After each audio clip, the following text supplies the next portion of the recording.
SP Stasis. WP Stasis. The seasons didn't change anymore. In fact, they hadn't had a real season in years. Now, we were stuck in the strange limbo of winter and spring. The land had been ravaged, the plants and animals were enchanted into a deep and unnatural sleep. No one knew what caused it, exactly, but that didn't stop the rumor mill from going on and on. Some said that it was a dangerous, contagious plague, caused by supernatural, otherworldly mischief. Others were convinced that this was only the beginning of the blight on the land, a precursor of what was to come.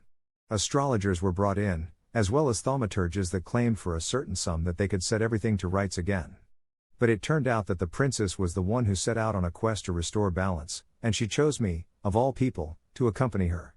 Never mind that I was only her handmaiden because my mother was a cook in the palace, or that I was crippled with a twisted foot and have to walk with a cane. I'm going on a journey to try and fix the land, she told me, her face already locked in a scowl that let me know she wasn't going to be talked out of this mad quest. And I want you to come with me. I stared at her, certain that she was pulling an ill-timed joke on me. But she didn't laugh, or smile. She was completely serious. The first word out of my mouth was why?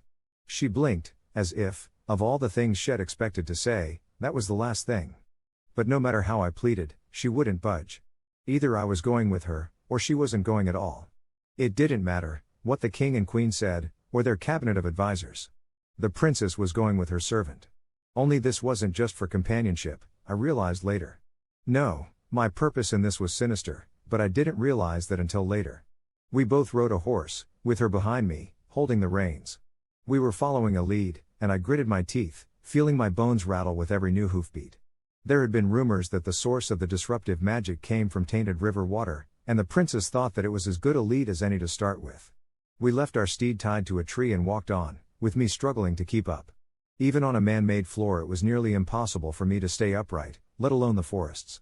Roots and plants lingered under my feet, and I swore as the pain increased. The princess shushed me, holding out a hand to block my way. I looked at her, confused, but then the scent of magic, sharp, sweet and distinctive, tinted the air. I can sense something within the heart of the wood. Something old and powerful. Come with me and see where it's coming from. What other choice did I have?